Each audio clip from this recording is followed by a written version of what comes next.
Selamat mendengarkan novel Dewa Perang Kunlun Nathan Clark. Bab 1853. Latar belakang Weni. Tiba-tiba, Kirana menjerit histeris. Weni terkejut. Kirana, ada apa denganmu? Kirana menutupi kepalanya dan meraung kesakitan. Pemandangan familiar dari markas Taskun ketika masih utuh terlintas di benaknya. Termasuk bangunan luar dan gambaran keseluruhan dari setiap laboratorium. Semakin diingat, Kirana semakin merasa kepalanya akan meledak. Gerakan itu mengejutkan para penjaga yang berada tidak jauh di sana. Mereka bergegas mendekat. Weni segera membawa Kirana pergi. Weni curiga saraf otak Kirana mengalami trauma. Tidak berapa lama, Weni membawa Kirana ke rumah sakit swasta di Gandala untuk pemeriksaan menyeluruh. Ini adalah rumah sakit milik keluarga Weni. Jadi tidak ada yang akan mencurigainya. Hasil tes akan segera keluar. Tidak ada masalah. Tidak ada yang aneh dengan Kirana. Tidak ada trauma pada otak. Saraf otaknya terganggu. Weni langsung teringat dengan eksperimen Ernest Suarez. Meskipun eksperimen itu terhenti dan gagal, namun meninggalkan sedikit gejala sisa. Dokter menyarankan Kirana banyak beristirahat agar bisa sembuh. Weni tenang setelah mendengar hasilnya. Oh ya, aku baru saja meminta seseorang untuk menanyakannya. Kecuali orang-orang yang bersembunyi di markas bawah tanah. Tidak ada yang meninggalkan tempat itu dengan selamat. Ernest Suarez tidak mungkin masih hidup, kata Weni. Bagus kalau begitu. Itu hebat. Setan Ernest Suarez akhirnya tersingkirkan. Kirana menunjukkan senyuman. Segera, Kirana mengerutkan kening. Tapi markas Taskun telah hancur. Kerugian yang sungguh besar.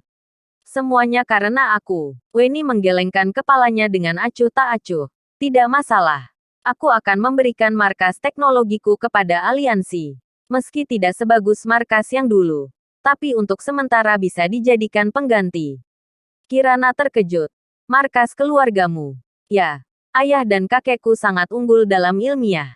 Keluargaku memiliki 1 markas ilmiah tingkat dunia. 3 markas tingkat nasional. Weni secara garis besar memperkenalkan latar belakang keluarganya. Seluruh keluarganya adalah ilmuwan. Setiap orang adalah jenius. Membuatnya menjadi ilmuwan di usia yang sangat muda. Prestasi luar biasa di bidang spesialis. Terbentuk dari lingkungannya. Nona Weni, terima kasih. Jika bukan karenamu, mungkin aku akan menjadi boneka Ernest Suarez. Saat itu, hidupku lebih buruk daripada mati. Bahkan aku tidak bisa memutuskan kematianku sendiri. Kirana dengan tulus berterima kasih kepada Weni.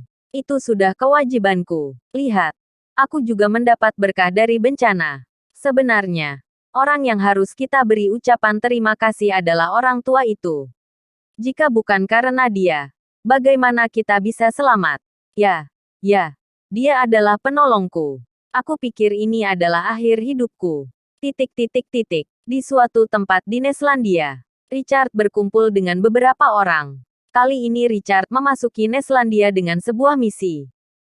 Bisa dikatakan membunuh Nathan Clark hanyalah kedok. Mereka datang untuk tujuan yang lain. Tentu saja, dalam pandangan mereka, Nathan Clark pasti akan mati. Tetapi tidak ada yang mengira Nathan Clark akan selamat. Mereka tidak lagi memperhatikan Nathan Clark, tetapi menjalankan misi mereka yang sebenarnya. Namun, selama waktu ini, mereka mendengar insiden di markas sains dan teknologi Taskun, dan mengetahui bahwa Ernest Suarez telah tewas.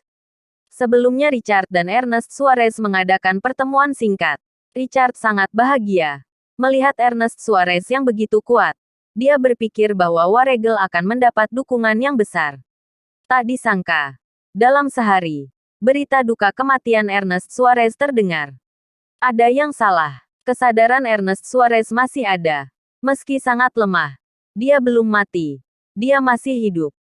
Anak buah Richard berkata dengan heran. Melalui alat pendeteksi, mereka mengetahui bahwa kesadaran Ernest Suarez masih ada.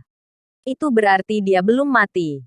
Sebelum Ernest Suarez mengubah tubuhnya, dia meminta bantuan Richard untuk mendapatkan alat yang dapat menjaga kesadarannya dan mengubahnya menjadi tubuh energi. Sekarang melalui peralatan yang terhubung ke perangkat itulah mereka mendeteksi kesadaran Ernest masih ada. Ernest Suarez belum mati. Bab 1854. Rencana kedua Pulau Leste. Apa? Kesadarannya masih ada. Itu artinya dia masih hidup.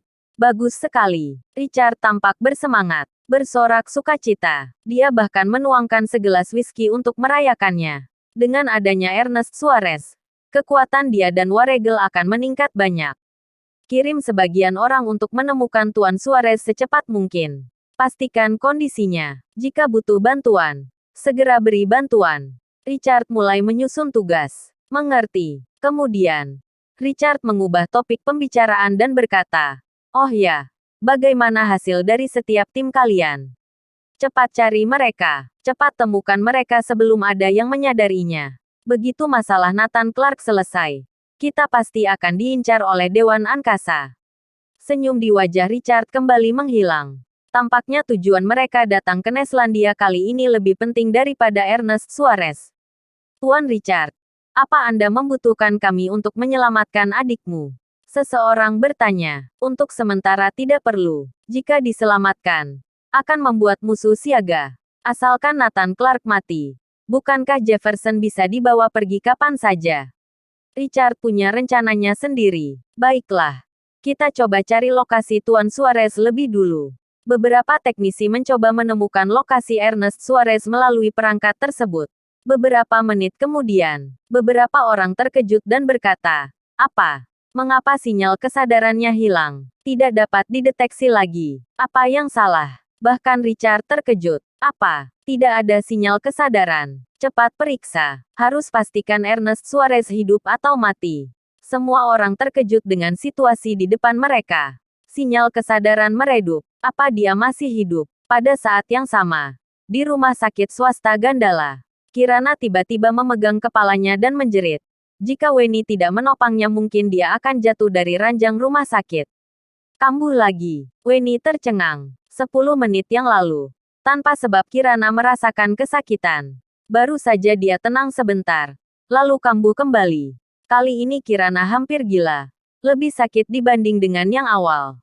Pada akhirnya, Kirana jatuh pingsan karena kesakitan. Weni segera memanggil dokter untuk memeriksanya. Hasil pemeriksaannya adalah saraf otak terganggu. Tetapi tidak ada kejanggalan. Hanya perlu istirahat yang cukup. Jika dibutuhkan perlu disuntikkan obat untuk menenangkan Kirana. Tapi kondisinya berulang terus-menerus. Weni merasa ada yang tidak beres. Pasti ada yang salah dengan Kirana. Hanya saja dia tidak mengetahuinya. Perlu mengundang dokter sakti untuk melihat penyakit Kirana. Weni segera menggunakan koneksinya untuk mengundang dokter sakti dari kekuatan kuno. Di sisi lain, pasukan Pulau Leste yang sudah melakukan rencana. Semuanya sedang berdiskusi. Mereka juga akan melakukan kegilaan terakhir. Kita harus mempercepat gerakan kita. Pelaksanaan rencana kedua harus dimajukan. Pertama-tama, Nathan Clark sudah mengetahui bahwa ada orang yang menyamar menjadi dirinya. Dan pernah bertarung dengannya. Dia sudah tahu keberadaan kita. Kita mungkin menjadi sasaran. Hal yang kedua, Dewan Angkasa telah mengeluarkan perintah Dewan Angkasa. Dan Nathan Clark akan segera dieksekusi. Setelah itu, Dewan Angkasa juga akan mengincar kita. Selagi situasi masih kacau, kita harus mempercepat gerakan kita. Mengerti. Rencana dipercepat. Itu benar. Begitu perintah Dewan Angkasa keluar, perhatian semua orang hanya tertuju pada Nathan Clark. Tidak akan ada yang peduli dengan hal lain. Selanjutnya, jika posisi Nathan Clark telah dipastikan, master-master kuat akan bertindak untuk menekannya. Kemudian ada sebuah kabar. Peringkat langit kedua yang kini berada di peringkat langit ketiga. Dewa pembunuh sederhana telah muncul. Hari itu, Nathan Clark merobek pakaiannya. Bagi dewa pembunuh sederhana, itu adalah penghinaan besar. Artinya meremehkan dia, baik secara hukum maupun pribadi. Dewa pembunuh sederhana harus keluar untuk bertemu Nathan Clark. Pria yang pernah menguasai sebuah era telah datang. Nathan Clark kembali ke markas Taskun. Hawa Kirana. Nathan Clark terkejut sekaligus senang. Dia yakin Kirana pernah kembali ke tempat ini. Siapa? Tiba-tiba, Nathan Clark berteriak kencang. Bersambung.